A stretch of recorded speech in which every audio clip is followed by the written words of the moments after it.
Hello everyone, before I get going with the topic of this video, I'm going to take a step back and thank all of you wholeheartedly for taking out time from your precious schedule to watch my videos. The channel has now hit 100 subscribers and I really appreciate the support that I've got so far. This will surely spur me to create content that is useful and interesting for you lot.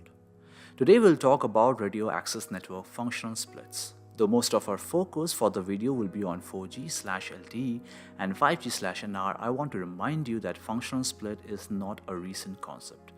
Close to 20 years back, when we moved from a 2G to a 3G base station, we disaggregated the radio functionality at a cell site and broke one unit into two, namely the radio unit and the baseband unit.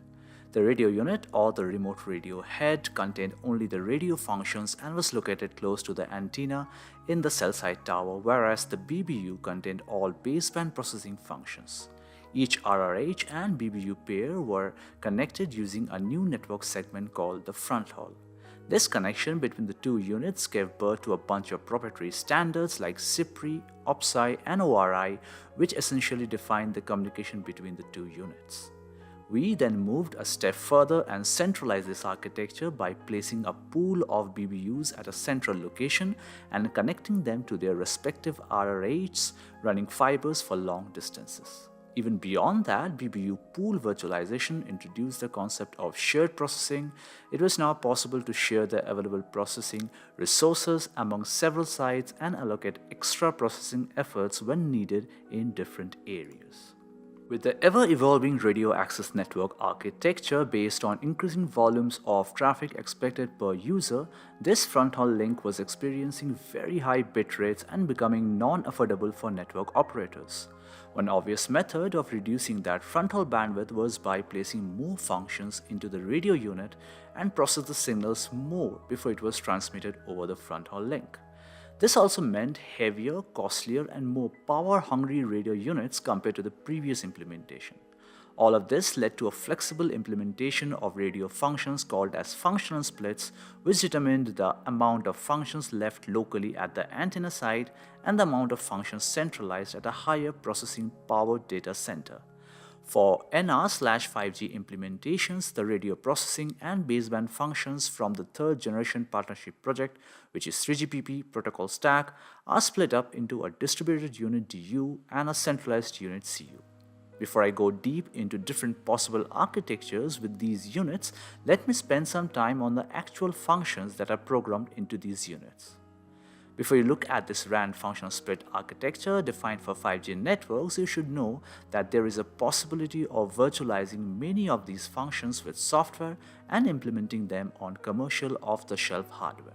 Right now, you're looking at two different data flows. The one at the top where data enters through the highest layer, layer 3, and moves towards RF and to users connected to the cell tower, also known as the downlink, while the one at the bottom is data that enters through the lowest layer, layer 1, and traverses to RRC and the mobile core, also known as the uplink. There are 8 different split options here. Well, to be honest, there are more, but for simplicity, we will stick to these 8 options in this video. Split option 1 is when RRC is placed in the central unit and the rest of the functions are sitting in the DU and RU. Split option 2 is when we place the RRC and PDCP in the central unit and accommodate the remaining functions in the DU and RU. Split option 3 or intra-RLC split is when we put the RF, PHY, MAC and low RLC in the RU and DU and keep the remaining functions to be implemented on the CU. Split option 4 is when MAC, PHY and RF are in DU and RU, RLC, PDCP and RRC are in CU. Split option 5 or intra-MAC split is when RF, PHY and some parts of the MAC layer, for example HARC, are in distributed and radio units. Upper layers are in the CU. Split option 6 is when physical and RF layers are in the distributed and radio units, while the upper layers are in the centralized unit. Split option 7 or intra-PHY split is when part of the physical layer functions and RF are in the DU and RU, while the upper layers are in the central unit. And finally, the split option 8 where all functions are implemented in the CU other than RF. Now, a lot of us who do not come from the RAN transport background understand and appreciate RAN elements only when we compare the architecture with a famous OSI model. Let's do that. To start with, the lower layer or layer 1 is essentially starting after RF, as RF or radio frequency layer is essentially the analog or digital conversion of electromagnetic signals. The low-fi and the high-fi will fall into layer 1. Beyond that, we have a data link layer or layer 2, which is divided into the MAC layer comprising of the low MAC and high MAC, and the logical link control layer comprising of the low RLC, high RLC, and the packet data convergence protocol or PDCP. Beyond that, it is all IP, which means radio resource control or RRC falls in layer 3.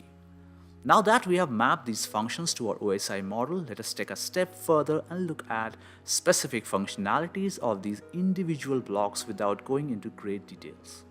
I will freeze the frame there for you to take it all in. While you are consuming this, it is important to understand the impact of these splits on the three essential components of a 5G network: latency, bandwidth, and scalability. A lower layer split, which is close to the RF, means higher bandwidth on the frontal link and catering to very tight latency requirements.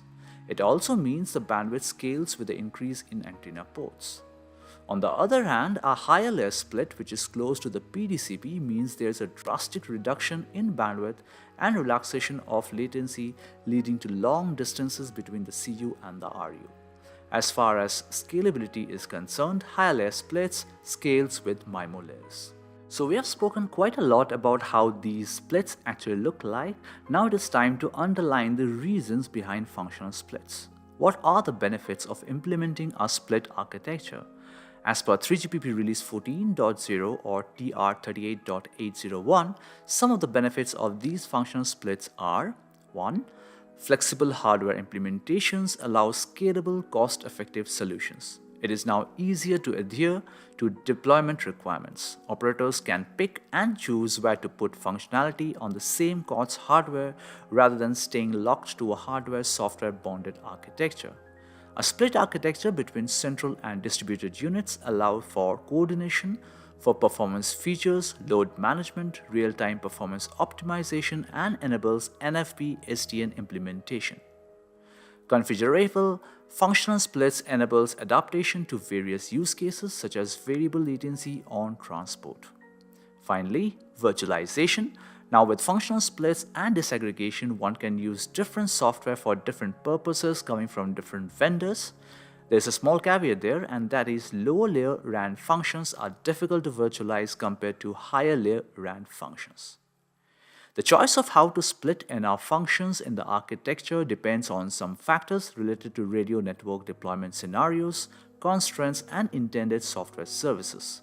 Some examples of such factors are: need to support specific QoS settings per offered services, example low latency, high throughput; need to support specific user density and load demand per given geographical area, which may influence the level of RAN coordination; need to able to function with transport networks with different performance levels, from ideal to non-ideal. Well, we have spent a lot of time on definitions and theory. Now let us look at practical implementations based on these splits.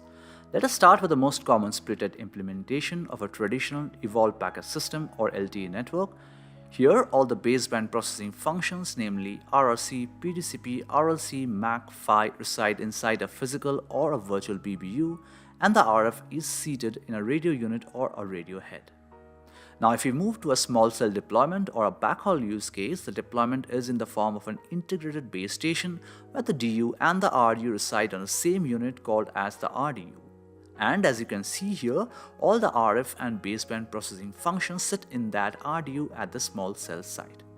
Another well-known implementation, which is less bandwidth intensive, is a split 7 architecture. As you can see here, the Lo-Fi and RF are in the RU and the functions above that are in the DU-CU implementations, be it on physical or virtual software.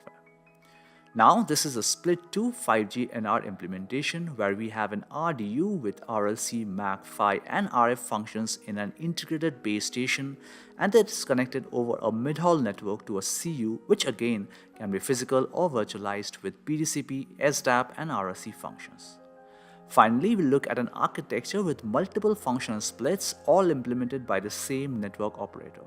The operator needs to cater to both 4G and 5G customers and has implemented 3 possible functional splits across his deployments. On the left, you can see this is a split 8 implementation for 4G base stations, and on the right, you can see there are multiple splits in the case of 5G. For NRRUs of macro cells, there is a double split of split 8 and split 2. For an open RUs of macro cells, there is a double split of split 7 or 7.2x and split 2. And finally, for 5G small cells, there is an integrated base station along with a split 2 for CU implementation. There is no front haul in this scenario, it is a complete mid-haul deployment. So there you go. I know this was a very long video, but I had to discuss a lot over here. Thank you for being patient and listening to me for this long. In my next video, I will talk very specifically about the 7.2x split or the open fronthaul deployment. Watch out for that. That's all for now. I'm signing off. You have a great day. Bye-bye.